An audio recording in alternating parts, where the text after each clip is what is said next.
di sini saya coba sambil bahas juga. Mungkin kalau udah ada yang dapat tinggal dicocok-cocokkan aja. Jadi sama juga seperti nomor satu, teman-teman. Oh, oke, 2,5.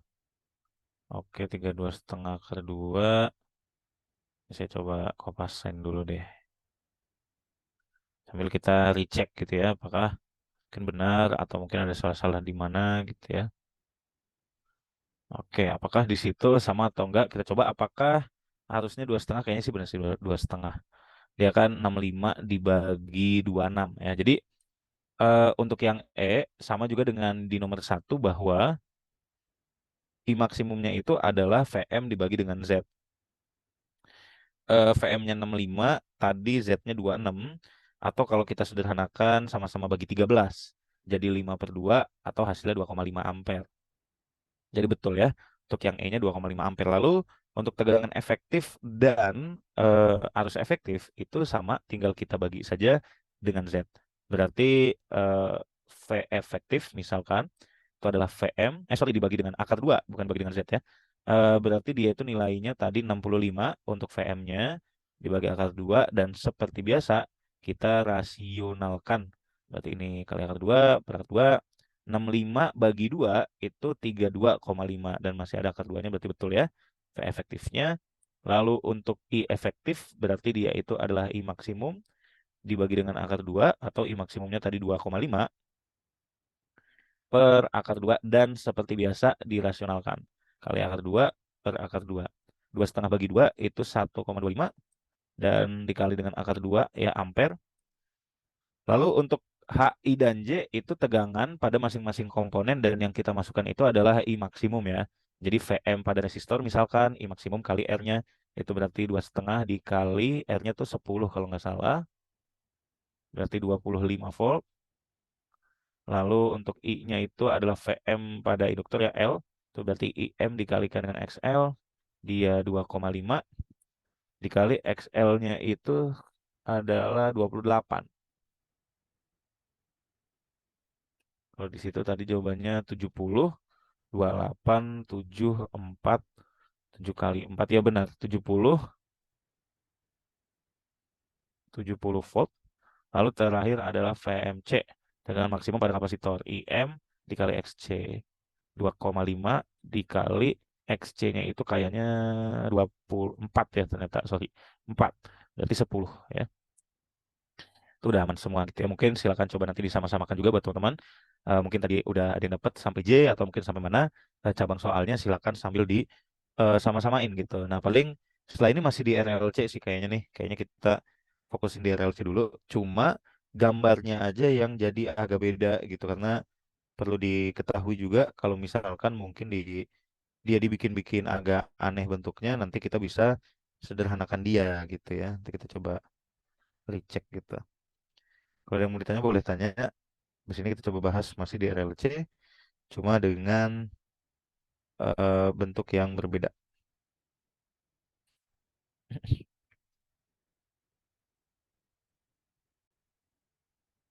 Oke. Nah, bentuknya sih kayak gini sih. Jadi mungkin pertanyaannya sih sama, cuma gambarnya aja yang beda sebentar ya. Nah, ini mungkin agak perlu di review lagi. Nah, misalkan gimana kalau rangkaian RLC-nya bentuknya seperti ini gitu. Dia nggak kayak begini banget ya, yang rapih gitu kayak gini nggak. Tapi dia bentuknya kayak gini. Nah, itu harus diapain atau kayak langkah-langkah awalnya tuh harus ngitung apa dulu, kira-kira kayak gitu. Nah, paling perhatikan di sini misalkan kalau kita punya bentuknya seperti pada gambar di situ nomor 3, yang kita lakukan itu adalah kita coba sederhanakan dulu resistornya. Karena di situ resistornya ada 4 ya, 7, 7, 7, 7. Nah, itu gimana cara ngitungnya? Karena belum tentu juga dia itu resistornya harus ditambah gitu ya. Bisa jadi dia seper-seper ya kalau misalkan paralel gitu. Jadi kita perlu menyesuaikan juga. Nah, cuma di sini gimana cara kita dapetin nilainya atau menyederhanakannya tuh bagaimana. Jadi perlu diingat bahwa ini tuh adalah rangkaian listrik. Gimana pun mau di rangkaian RLC, rangkaian arus searah gitu ya. itu rangkaian listrik juga. Intinya dia itu tersusun dari komponen-komponen listrik, disambung-sambungnya itu menggunakan kabel gitu. Dan yang namanya kabel pasti teman-teman juga udah sering ketemu lah. Kabel itu kan bisa kita otak-atik, maksudnya bentuknya bisa kita bikin bengkok, bisa kita bikin siku-siku, bisa kita bikin macam-macam lah pokoknya. Intinya bentuknya itu bisa kita sederhanakan gitu. Nah, cuma gimana cara kita menyederhanakannya gitu ya. Perhatikan di sini.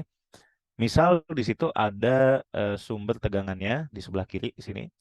Lalu ini yang induktor itu ada di bagian atasnya. Nah, ini clue aja biar teman-teman bisa nanti mengerjakan. Jadi dia ada di sini nih di bagian atasnya itu 325 mH. M itu M kecil itu mili ya. Jadi kalau mH itu mili Henry gitu. Nah, lalu di sebelah kanannya sini itu ada 4 resistor yang tersusunnya kayak gitu. Nah, itu gimana caranya? Jadi kalau resistor itu dipasang satu baris ya tanpa ada cabang, maka dia seri. Dan kalau teman-teman lihat di sini, 7 sama 7 di sini, itu dia terpasang secara seri. Ya, karena emang dia cuma belok doang, nggak ada cabangnya. Begitupun yang sebelah kanan juga begitu. Nah, jadi ini tuh seri, ini seri juga. Perlu diingat lagi bahwa kalau dia seri, R-nya itu seri, maka totalnya tinggal ditambah aja. Jadi 7 tambah 7 dapat hasilnya 14 ohm. Berarti ini 14, ini 14 juga.